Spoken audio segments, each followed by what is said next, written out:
Hello guys, welcome back to channel. Hope so you guys are doing absolutely fine. So कल कुछ बच्चों ने comment करा था कि सर कल की जो वीडियो मैंने डाली थी, अपलोड करी थी, उसमें वॉइस की दिक्कत थी। तो ठीक है, आज कोशिश रहेगी कि वो आपकी जो दिक्कत है वो आज दिक्कत आपकी ना रहे, वॉइस वाली दिक्कत ना रहे। कल से मैं थोड़ा तेज़ बोल रहा हूँ और बाकी चीज़ें देखते हैं। कहते हैं ना, सुधार आएगा एक दिन में नहीं, लेकिन एक दिन ज़रूर आएगा। ठीक, तो मैं भी अपनी तरह से पूरा बेस्ट देने की कोशिश कर रहा हूँ। थोड़ा सा आप लोग कोऑपरेट करिए, थोड़ा सा हम करेंगे।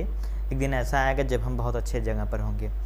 बी पॉजिटिव, हाँ, कोविड से पॉजिटिव मत रहिए, बट सोच से हमेशा आप पॉजिटिव रहिए, ठीक ना। तो अभी हमारा जो चैप्टर चल रहा है बायोलॉजी का, क्लास 10th का चैप्टर मैं लिख चल रहा हूँ। हमारा चैप्टर चल रहा था जैव प्रक्रम। ठीक, जैव प्रक्रम।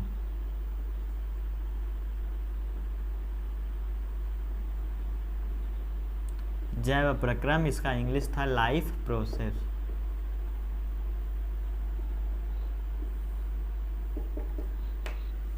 चैप्टर का नाम चैप्टर नंबर 6।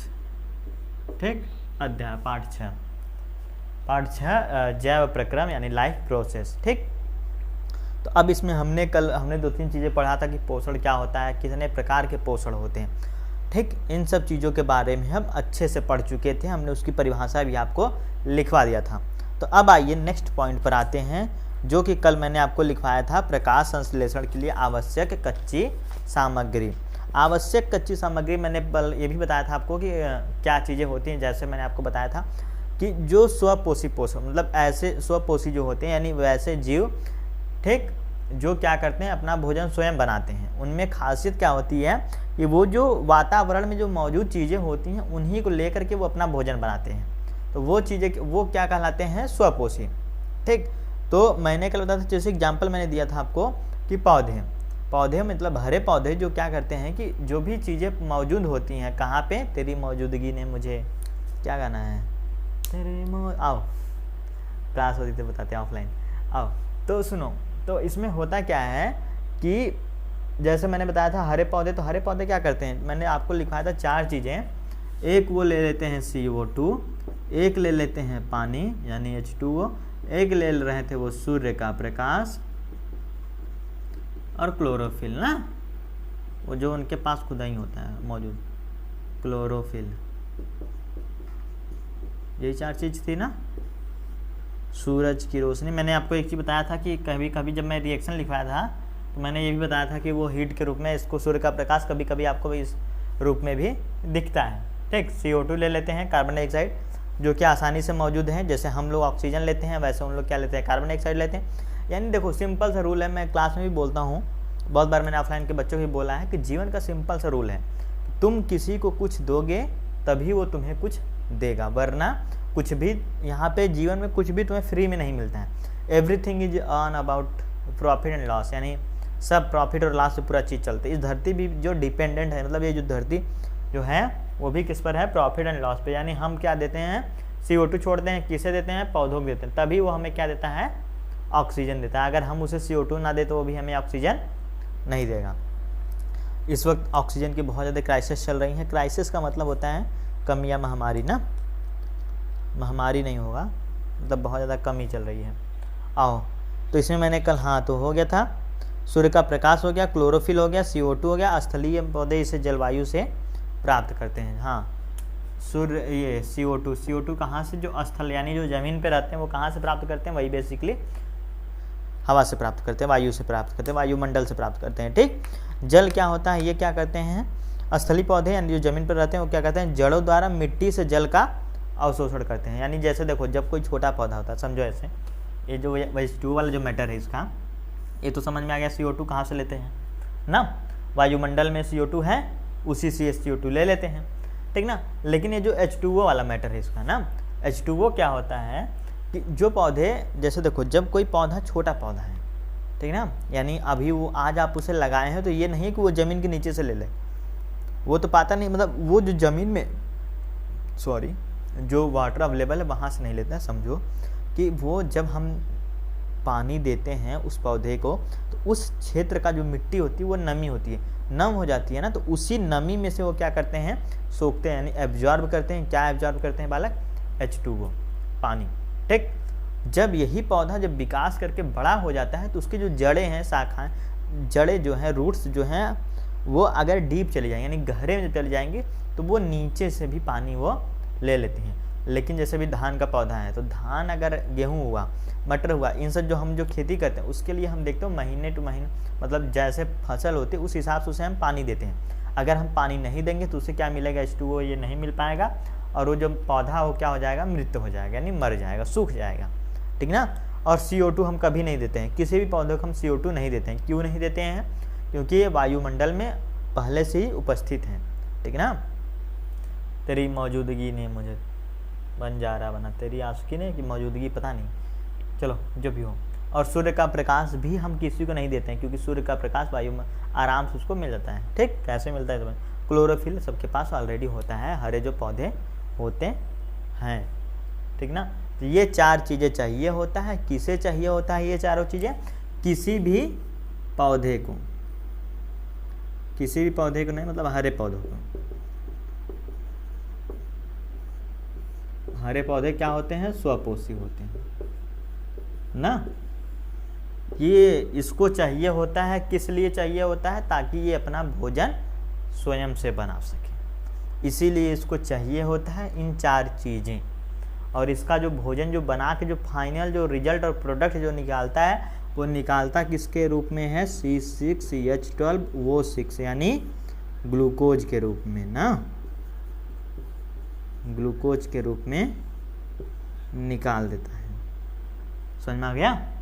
ग्लूकोज का रासायनिक जो सूत्र होता है वो क्या होता है, C6H12O6। तो यहाँ तक ये सब चीज़ें हम अभी पढ़ लिए थे। अब हम आज टॉपिक ये चीज़ें हो गई।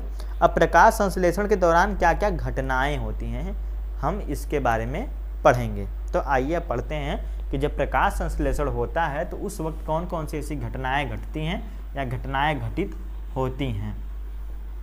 मैं 2-3 दिन से बोल रहा हूँ कि मैं क्लास 12 की क्लास स्टार्ट करूँगी, इन सब चीज़ों की स्टार्ट करूँगा, हो नहीं पा रहा है।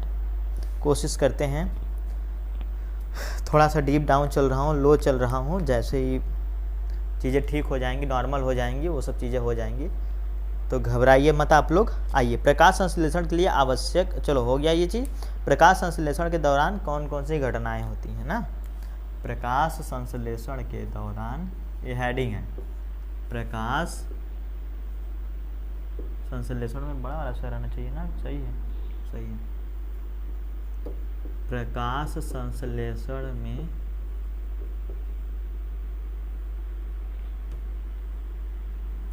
घटनाएं, राइटिंग की तैसी लगी पड़ी है। चलिए आइए, यानी कौन कौन सी ऐसी घटनाएं हैं जो प्रकाश संश्लेषण के वक्त घटित होती हैं।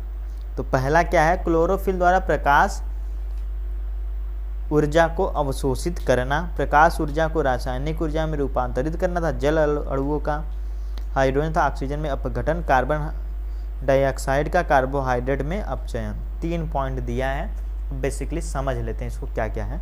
चलो मैं लिखवा दे रहा हूँ, पहले तुम लोग लिख लो।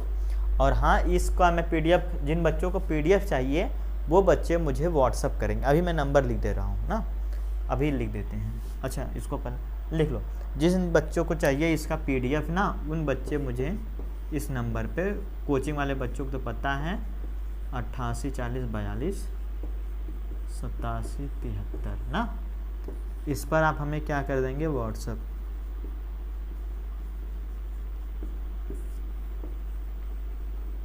हाँ, PDF।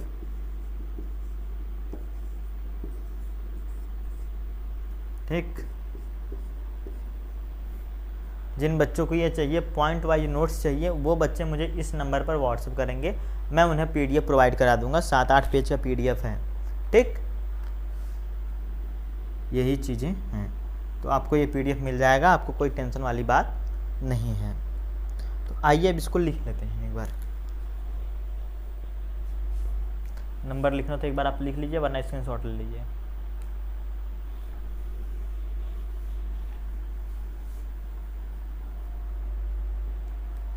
क्लोरोफिल द्वारा प्रकाश ऊर्जा को अवशोषित करना।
ये हाइड्रोजन है, ठीक ना।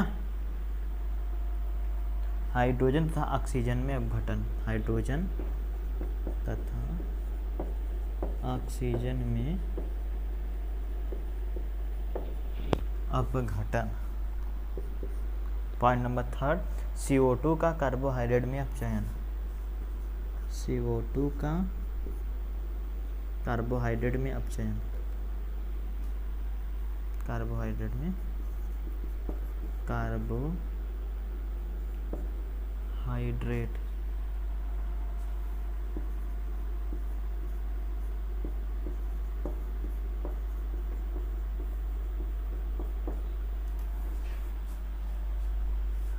इसके शॉट ले लो आप लोग।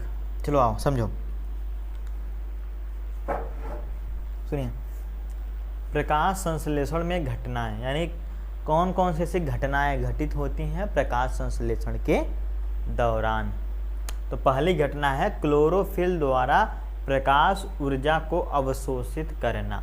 अब क्या मतलब है इस लाइन का? क्लोरोफिल मैंने आपको पहले ही बताया कि वो कहाँ पर होता है, पौधों में उपस्थित होता है, यानी पत्तियों के पास होता है ना, ऐसे मत समझो, पौधे में होता है, पौधों के पास होता है क्लोरोफिल, ठीक। अब वो क्या करता है, प्रकाश ऊर्जा को, प्रकाश का ऊर्जा का मतलब है सूरज की जो रोशनी मिलती है उसको क्या करता है, अवशोषित करता है, यानी सोखता है, यानी लेता है। बात समझ में आ गई।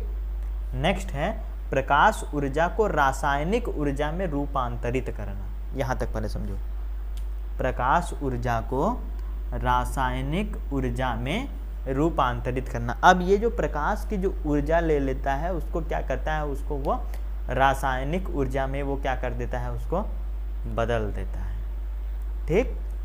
नेक्स्ट, तथा जल अणुओं का, यानी जो जल लिया है, कहाँ से, जड़ों से जल लिया है, का हाइड्रोजन तथा ऑक्सीजन में अपघटन।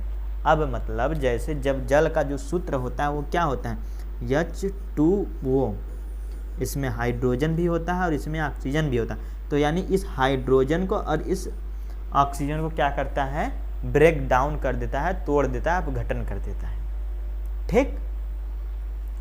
CO2 का कार्बोहाइड्रेट में अपचयन, और ये क्या कर देता है, CO2 को कार्बोहाइड्रेट में क्या कर देता है, फिर ये बदल देता है, अपचयन कर देता है। अपचयन का मतलब मुझे नहीं हो, ठीक ना, बदल देना यही होता है जहाँ तक मुझे लग रहा है, ठीक ना, if I am not wrong, अपचयन। तो ये CO2 का क्या कर देता है, कार्बोहाइड्रेट में ये अपचयन कर देता है। अब बात समझ में आ गई, इतनी सी बात थी। चलो नेक्स्ट पॉइंट है रंध्र, जिसे इंग्लिश में कहते हैं स्टोमेटा। अब स्टोमेटा क्या होता है, ये आप सभी लोग जानते हो, स्टोमेटा पाया कहाँ जाता है, पत्तियों पर, ठीक। तो अब स्टोमेटा क्या होता है, इसके क्या कार्य हैं, इन सब चीज़ों के बारे में आज हम पढ़ेंगे।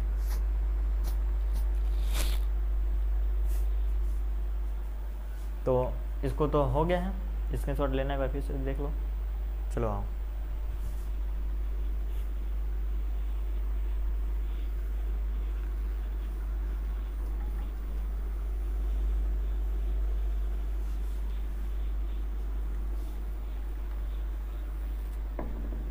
नेक्स्ट पॉइंट है आपका रंध्र। पत्ती की सतह पर जो सूक्ष्म छिद्र होते हैं उसे क्या कहते हैं, रंध्र कहते हैं। रंध्र क्या होता है,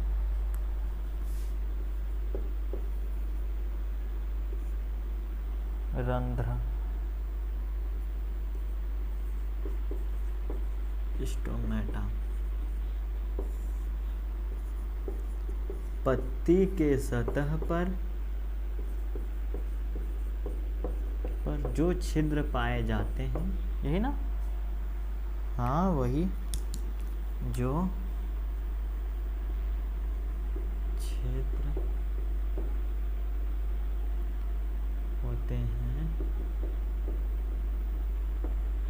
उन्हें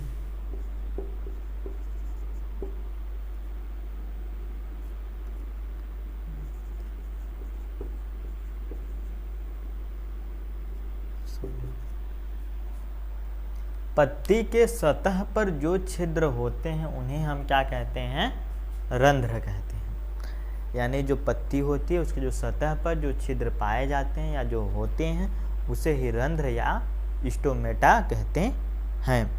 अब चलो, अब आपका तो पॉइंट ये क्लियर हो गया, ले लो स्क्रीनशॉट ले लो। चलो अब तो ये समझ में आ गया ना कि रंध्र क्या होता है। तो रंध्र समझ में आ गया कि जो पत्ती का सतह पाया जाता है वो सब चीज़ें रंध्र होती हैं। अब आखिर इसकी क्या ज़रूरत है या इसका क्या कार्य है, तो हम नेक्स्ट पॉइंट में पढ़ेंगे कि रंध्र के कार्य। आओ इरेज करते हैं।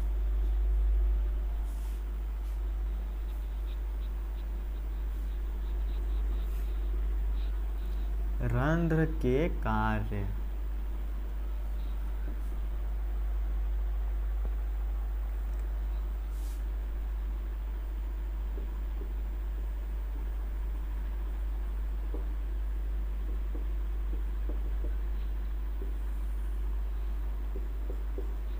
रंध्र के प्रमुख कार्य पर देखो, प्रकाश संश्लेषण के लिए गैसों का अधिकांश आदान प्रदान क्या होता है, इन्हीं छिद्रों के माध्यम से होता है।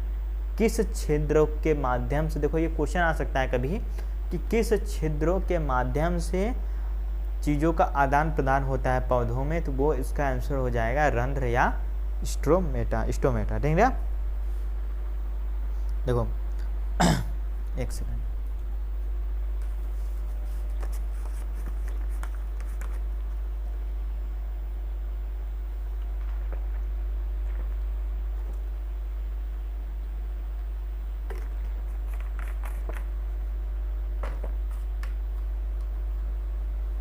चलिए आइए। पहला है प्रकाश संश्लेषण के लिए गैसों का अधिकांश आदान प्रदान। पहला पॉइंट, प्रकाश संश्लेषण के लिए, प्रकाश संश्लेषण के लिए अधिकांश गैसों का, अधिकांश गैसों का आदान प्रदान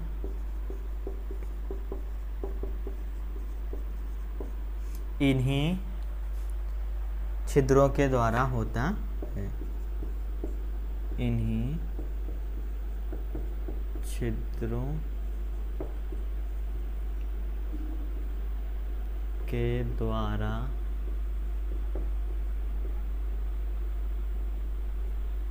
होता है।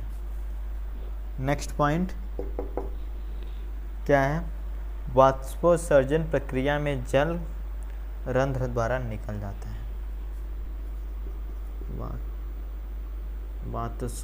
क्या है वाष्पोत्सर्जन,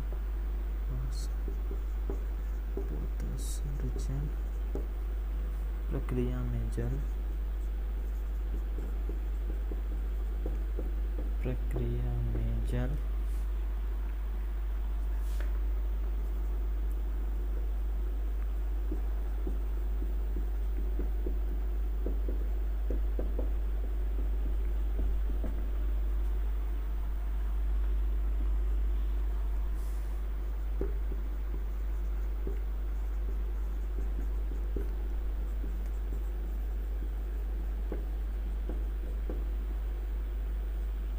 ये रंध्र ऐसे होगा या ऐसे होगा, एक बार कंफ्यूजन है, इसको चेक आउट करना।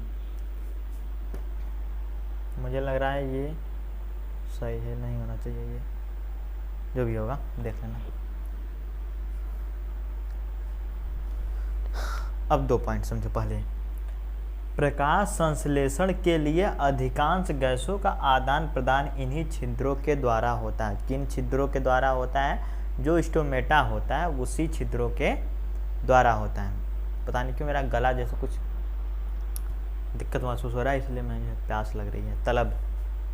आओ, प्रकाश संश्लेषण जो होता है उसमें क्या होता है, अधिकांश गैसों का आदान प्रदान होता है किस छिद्रों के माध्यम में, रंध्र, ठीक ना, स्टोमेटा, ठीक ना। नेक्स्ट है वाष्पोत्सर्जन प्रक्रिया में जल रंध्र द्वारा निकल जाता है। अब देखो, कल मैंने एक चीज़ बताया था कि जो पत्तियाँ होती हैं, जब आप देखोगे कहा जाता है ना कि जो पत्तियाँ होती हैं अगर उन्हें आप बांध कर रख दोगे तो कुछ टाइम बाद या 24 घंटे या 48 घंटे बाद आप देखोगे तो उन पत्तियों अगर पॉलीथीन से बांधे हो तो वो जो पॉलीथीन में देखोगे वाटर के ड्रॉपलेट, यानी जो पानी के जो कण होते हैं, ये पानी के जो पानी मतलब जैसे नमी हो जाएगा उसमें, ठीक ना। वाटर ड्रॉपलेट यानी पानी के कण, कण तो होना नहीं चाहिए, ड्रॉपलेट मतलब होता है बूंद, हाँ सॉरी, पानी की ड्रॉप मतलब होता है बूंद ना, ठीक है, सॉरी, कि जो पानी की जो बूंदें होंगी आप देखेंगे तो उस जो पॉलीथीन है, पॉलीथीन जो बैग होगा उसके चारों तरफ डॉट डॉट डॉट मतलब आपको दिखाई पड़ेंगी। ठीक, तो ये चीज़ें किसकी वजह से होता है, अब आप जान जाइए कि स्टोमेटा की वजह से ही ये चीज़ें होती हैं, कोई दिक्कत वाली बात नहीं है। वेरी गुड बच्चा पार्टी। आज बहुत मैं स्लो चल रहा हूँ, कुछ बच्चों को लग रहा हो, कोई बात नहीं है, थोड़ा सा बस लो फील कर रहा हूँ इसलिए थोड़ा स्लो चल रहा हूँ, और कोई दिक्कत वाली बात नहीं है, पता नहीं क्या हो गया है मुझे। विषम पोषी पोषण, आओ इस टॉपिक को आज अच्छे समझा देता हूँ, कल लिखवा दूंगा। विषम पोषी पोषण ना, और हाँ जितना थोड़ा सा पढ़ाया जा रहा है जो भी चीज़ें हैं उन चीज़ों को प्लीज़ ये रिक्वेस्ट है कि आप लोग उस चीज़ों को पढ़ते रहिए। ये नहीं कि चलो आज नहीं वीडियो देखे कल देख लेंगे, कल नहीं परसों, तो हो जाएगा दिक्कत। विषम पोषी पोषण, विषम पोषी पोषण अंग्रेजी में कहते हैं हेट्रोट्रॉपिक न्यूट्रिशन, हेट्रोट्रॉपिक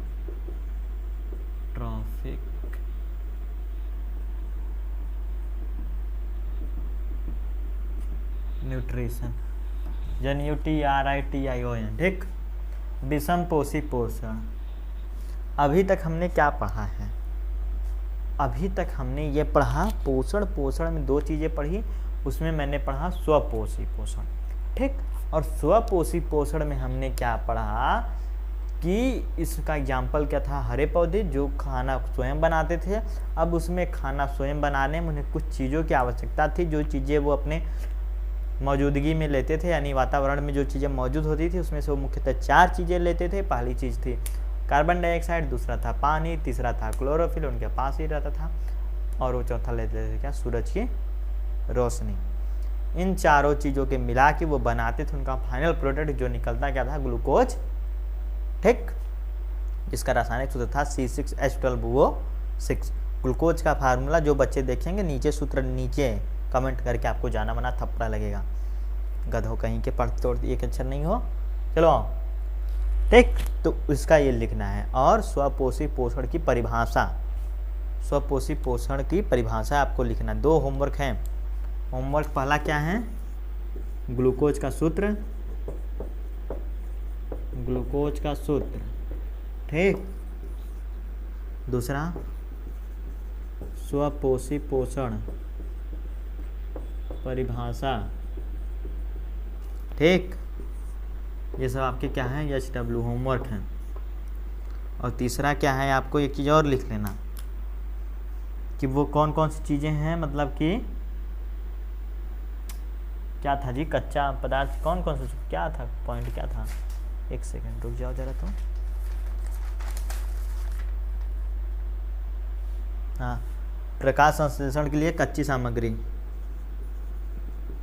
प्रकाश संश्लेषण के लिए आवश्यक कच्ची सामग्री। होमवर्क ये है, Na2 करना है, Na2 कमेंट करो, COMMENT कमेंट बॉक्स में बताना है। ठीक, वीडियो को लाइक शेयर एंड सब्सक्राइब कर देना है, ये तुम लोगों के ऊपर है। मैं ये सब चीज़ें बकवास चीज़ें नहीं करता हूँ। लाइक करो, शेयर करो, कमेंट करो, फलाना नहीं करना। अगर आपको अच्छा लगे तो अपने दोस्तों में करो, नहीं पसंद है बच्चा आप देखो, बात खत्म।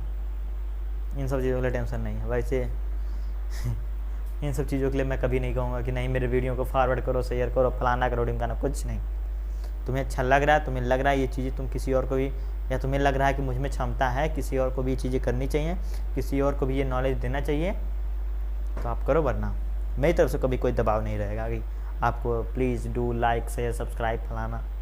नो, ये सब बकचोदियाँ नहीं, ये सब मेरे चैनल पे कभी नहीं होगा। हाँ, ग्लूकोज का सूत्र लिख लेना है आपको, होमवर्क है। स्वपोषी पोषण की परिभाषा नीचे कमेंट बॉक्स में कर देना है। और प्रकाश संश्लेषण के कौन कौन सी चीज़ें कच्ची सामग्री आवश्यक है, मैंने 4 चीज़ों को बताया है, उन सब चीज़ों को आपको क्या करना है, नीचे लिखना है। अब हम पढ़ेंगे क्या, आज का टॉपिक ये आपको होमवर्क मिल गया। होमवर्क का स्क्रीनशॉट ले लो तो आओ। अच्छा, आज ज़रा बता देना वॉइस कैसी है क्या सुधार कर सकते हैं इस वीडियो में, क्या पढ़ाने के तरीके में कुछ सुधार किया जा सकता है, इन सब चीज़ों के बारे में भी आप लोग प्लीज़ खुल के बात कीजिए करिए, ठीक है ना। जो भी चीज़ें दिक्कत है, जो बच्चे मुझे पर्सनली जानते हैं, मुझे व्हाट्सअप कर सकते हो इनबॉक्स में। वैसे मैंने आज व्हाट्सअप नंबर लिख ही दिया था, और हाँ, उस व्हाट्सअप पे फालतू बच्चे मतलब ऐसी चीज़ें नहीं, मैं वैसे भी रिप्लाई नहीं मिलता है, तो दिक्कत वाली बात नहीं है, बस काम की चीज़ें। और जो भी आपको लग रहा है कि ये सुझाव हैं, तो वो आप अवश्य सुझाव दें नीचे कमेंट बॉक्स में, मैं वो सारे सुझाव भी पढ़ता हूँ, ठीक ना। तो जैसे भी कल एक बच्चा था अमर नाम का, उस बच्चे ने बोला कि सर वॉइस में दिक्कत है, तो आज कोशिश है बच्चे देख लेना वॉइस ठीक होगी आज, ठीक ना। तो चलो आओ, विषम पोषी पोषण के बारे में सब कुछ थोड़ा सा जान जाते हैं, बस उसका इस क्लास को मैं करूँगा एंड अप, ठीक ना। तो विषम पोषी पोषण,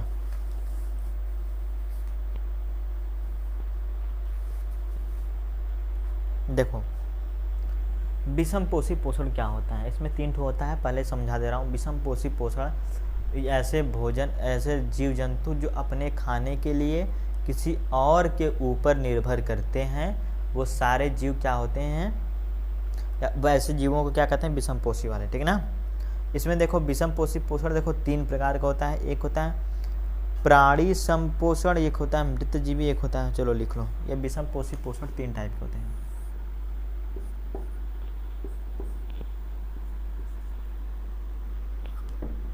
पहला क्या है, प्राणी संपोषण,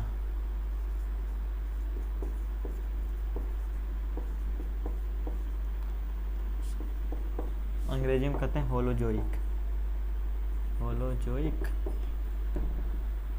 ठीक। मृत जीव,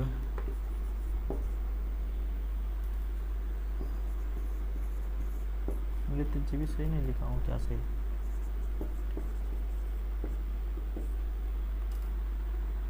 सैप्रोफाइट, SAP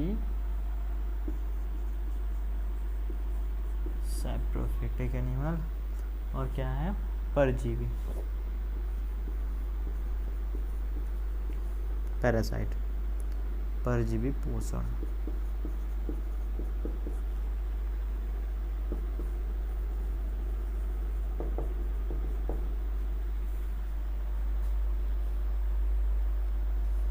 चलो हाँ, विषम पोषी पोषण में 3 चीज़ें होती हैं बेसिकली। पहला है होलोजोइक, यानी क्या है आपका प्राणी संपोषण, दूसरा है मृतजीवी पोषण, तीसरा है परजीवी पोषण। इन सब में एग्जाम्पल है, जैसे इसका अमीबा, मानव, ये क्या है इसके उदाहरण। इसका उदाहरण क्या है, फफूंदी और कवक,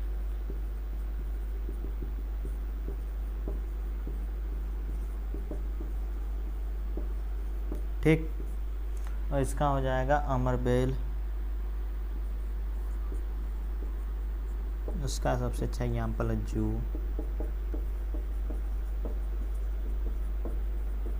अमरबेल। अब समझो क्या होता है, देखो पहला प्राणी समपोषण, यानी ऐसा जीव जो अपने खाने के लिए दूसरे पर पूरी तरह से आश्रित है। अब पूरी तरह से क्या मतलब, जैसे देखो इसमें जीव संपूर्ण भोज्य पदार्थ का अंतर्ग्रहण करते हैं तथा उनका पाचन शरीर के अंदर होता है। देखो एक पॉइंट ये भी है कि इसमें जो भी जीव होते हैं, इनका जो है इसमें आपका क्या देगा, इसमें जीव संपूर्ण भोज्य पदार्थ का अंतर्ग्रहण करते हैं, यानी जो पूरा जो भोज्य पदार्थ होता है वो क्या करते हैं, अंतर्ग्रहण, यानी खुद के शरीर के अंदर लेते हैं, ठीक ना। तथा उनका पाचन शरीर के अंदर ही होगा, ठीक। और उनका जो पाचन होता है वो किस में होता है, शरीर के उसके अंदर। जैसे हम लोग जो खाना खाते हैं वो कहाँ पे, हमारा जो पाचन होता है वो कहाँ पर होता है, वो हमारे पेट के अंदर होता है। ऐसे जीवों क्या कहते हैं, प्राणी संपोषण, प्राणी संपोषण।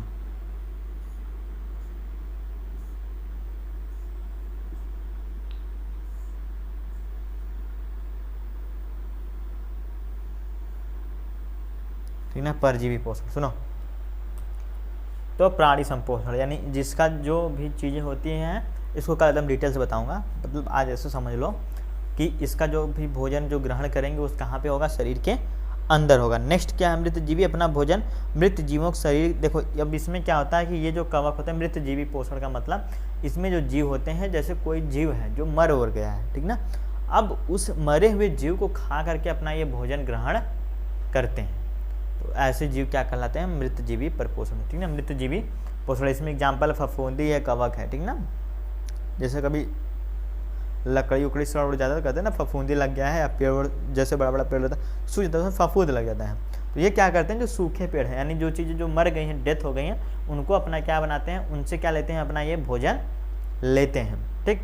नेक्स्ट है परजीवी पोषण, यानी ऐसे जीव जो अपने खाने के लिए किसी और के ऊपर आश्रित रहते हैं, जैसे या किसी और से। देखो परजीवी अन्य जीवों के शरीर के अंदर या बाहर रहकर उनको बिना मारे उनसे अपना पोषण प्राप्त करते हैं, यानी ये जिसके साथ रहेंगे उसको बहुत ज़्यादा नुकसान तो नहीं पहुंचाएंगे, बस इतना नुकसान पहुंचाएंगे कि अपना जो भोजन है वो उससे ग्रहण करेंगे। जैसे जू, ठीक ना, अब वो क्या होता है कि हमारे शरीर मतलब बाल पर रहता है, बाल में रहता है, सर पे रहता है, अब वो क्या करता है, आपको कोई नुकसान पहुंचाता नहीं, लेकिन उसको जो एनर्जी होती है, उसका जो भोजन होता है वो आपके ये खून को चूस करके और आपके शरीर से ही उसको अपना भोजन प्राप्त करता है और आपको मारता भी नहीं है।